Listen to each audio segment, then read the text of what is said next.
Hello everyone, this is advocate Ali Kashif Khan here.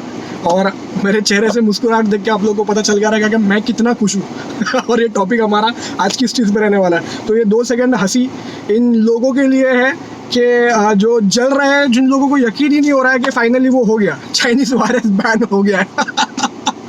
मैं तो इतना खुश हूँ क्योंकि मैंने इसके ऊपर लास्ट ईयर से जो वर्कआउट चालू किया था, और मैं बहुत इतना ज़्यादा खुश हूँ कि मैं बता नहीं पा रहा हूँ। कल रात को मुझे इतने फ़ोन्स, इतने मैसेजेस आए जैसे कि मेरा बर्थडे है। तो आप लोगों का बहुत बहुत शुक्रिया, बहुत बहुत थैंक यू, धन्यवाद आप लोगों का। आप लोगों ने इतना सपोर्ट दिया। एंड मोस्ट इम्पॉर्टेंटली मैं थैंक यू बोलना चाहूँगा इंडियन गवर्नमेंट को, जिसने इतना बड़ा इनिशिएटिव लिया और फाइनली इस चाइनीज़ वायरस को ख़त्म करवा दिया।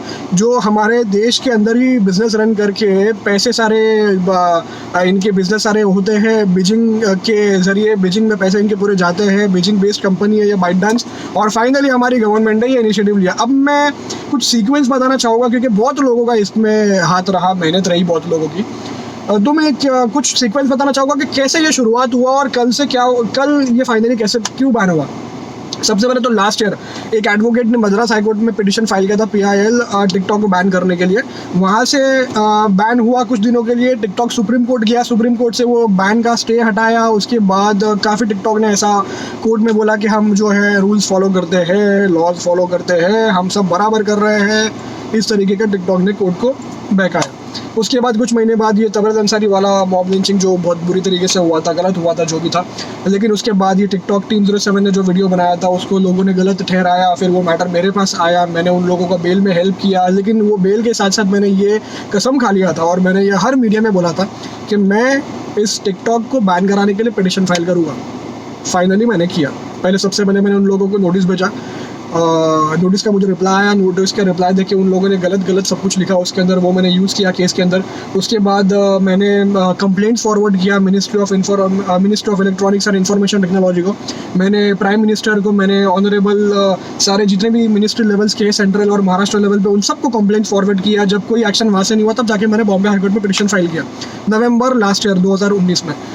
सबसे पहले उसकी डेट लगी मार्च में, 5th ऑफ मार्च को मेरी एक डेट थी कोर्ट के अंदर जब टिकटॉक के लॉज मेरे सामने आए थे और काफ़ी कुछ उन लोगों ने चीज़ें रखा और मैंने भी काफ़ी कोर्ट के सामने चीज़ें रखा। तो ऑनरेबल जस्टिस धर्माधिकारी ने एक क्वेश्चन मुझसे पूछा था। वो क्वेश्चन का आंसर मुझे नेक्स्ट डेट पे देना था, लेकिन लॉकडाउन चालू हो गया। अब लॉकडाउन चालू हुआ तो उसके बाद जितने भी मेरे पास कंप्लेंट्स आई टिकटॉक को लेके, टिकटॉक के यूज़र्स को लेके, फिर वो फैज़ू हो, वो रियाज हो, वो फैज़ बलोच हो, या वो कितने और टिकटॉकर्स के ऊपर मैंने जितने भी एक्शन लिया, इस वजह से क्या हुआ, मीडिया में वो चीज़ चलती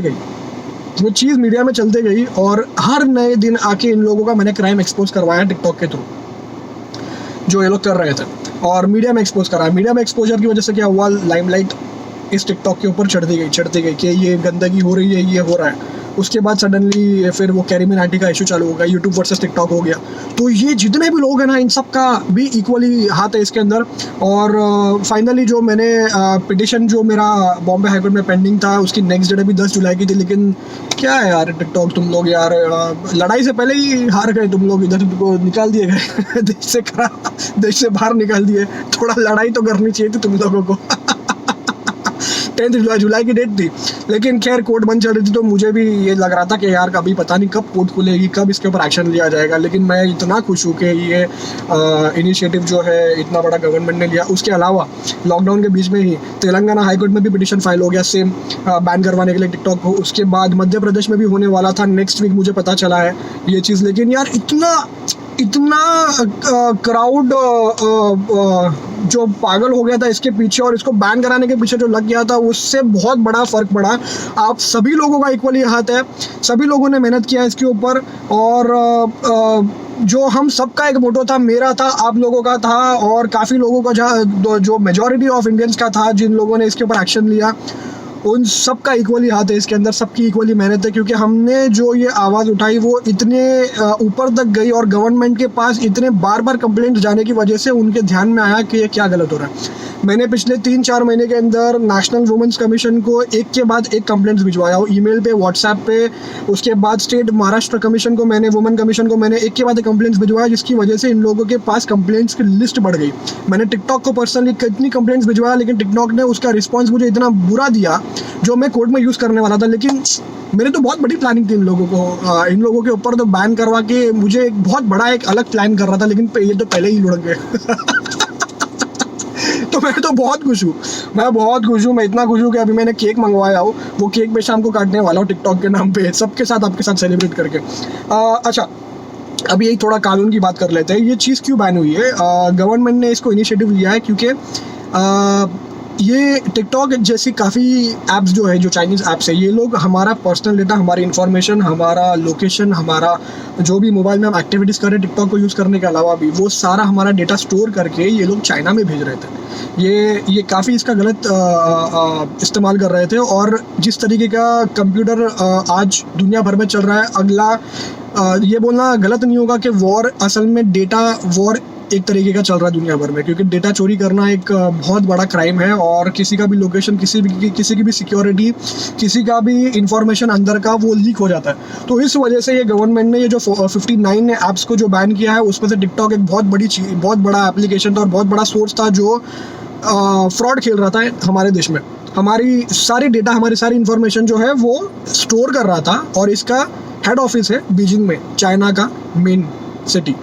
ठीक है, ये हो गया। तो इस वजह से गवर्नमेंट ने 69A सेक्शन को इन्वोक करके, इंफॉर्मेशन टेक्नोलॉजी एक्ट का 69A सेक्शन को इन्वोक करके, जो स्पेशल पावर्स है गवर्नमेंट के पास, उसको इन्वोक किया पब्लिक की सेफ्टी के लिए, पब्लिक के बेटरमेंट के लिए, नेशनल इंटीग्रिटी के लिए, देश के इकाई के लिए और देश की सेफ्टी के लिए। फाइनली इन 59 ऐप्स को बैन कर दिया, जिसमें से टिकटॉक एक सबसे बड़ा एप्लीकेशन है। तो बहुत बहुत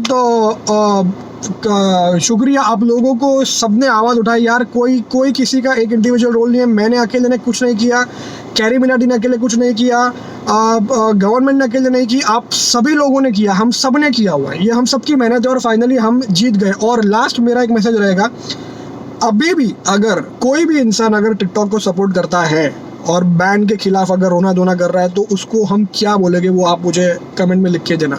जो हमारे देश में रह के हमारे देश के खिलाफ जो बातें कर रहा है, जो चाइनीज़ गवर्नमेंट जो हरकतें हमारे देश के साथ कर रही है, हमारे लैंड को कब्जा कर रही है, हमारे आर्मीज़ को, हमारी आर्मीज़ पे वॉर कर रही है, लड़ाई कर रही है, उस कंट्री के एप्लीकेशन को क्या हमें यूज़ करना चाहिए? और अगर फिर भी अगर लोग इसके ऊपर रोना धोना कर रहे हैं और लोग अगर इसको गलत ठहरा रहे हैं, तो उनको क्या हम इंडियन बोलेंगे? क्या वो इस देश के वासी बोलने की भी लायक है? तो उनको क्या बोलना चाहिए वो मुझे आप लोग कमेंट्स में बताइएगा प्लीज़। और जो भी इंसान अभी भी अगर टिकटॉक के सपोर्ट में है, तो जैसा हिंदुस्तानी भाव पहली फुर्सत में thank you everyone, it was nice and it was amazing. It was an amazing experience for me as well.